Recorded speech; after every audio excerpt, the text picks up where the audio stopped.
Hi everyone, welcome back to our Theory of the Firm series. This is episode 2, Shutdown versus Break-Even Price.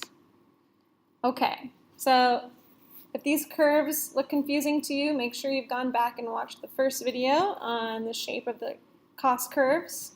We're going to use 3 of the cost curves that we discussed last time to figure out a firm's shutdown and break-even price. We'll only do this for perfect competition. That's all that's required for the course.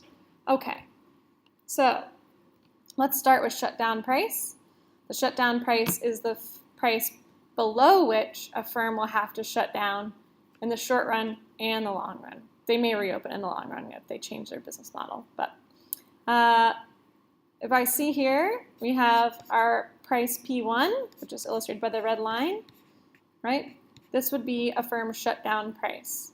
Because if the firm is operating here, where MC equals ABC, well, we know that MC always hits ABC at its lowest possible point.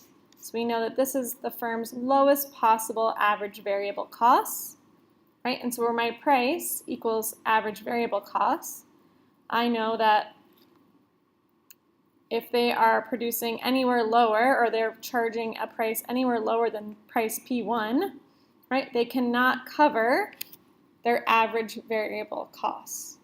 This means to stay open, they'll actually be losing money, right? Because we know average variable costs are things like paying for your worker or paying for the actual supplies maybe to make the coffee in the coffee shop.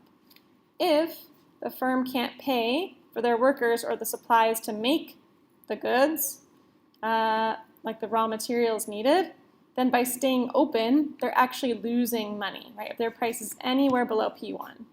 If they're at P1, they're actually touching this point. They could choose to stay open, shut down, or stay open.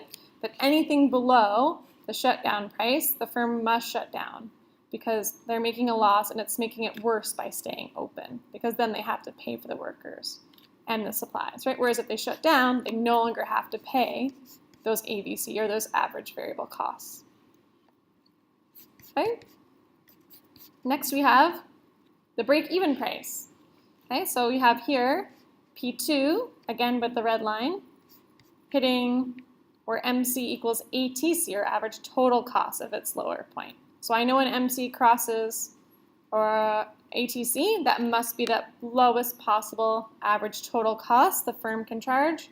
So P2, this price, would be called the break-even price because this is where the firm is covering all of its average total costs, and they can stay open in the short and the long run, right? Because they cover average total costs, including the opportunity cost to the firm. Because remember, for economics and costs, we also think about the cost of entrepreneurship, right? So that means that not only are they paying for their workers and the supplies and their rent, but they're also paying for their own entrepreneurship for running the firm.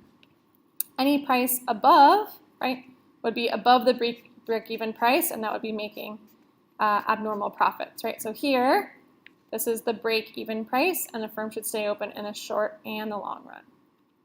But what about if they give you a tricky one like this, which they probably will, okay?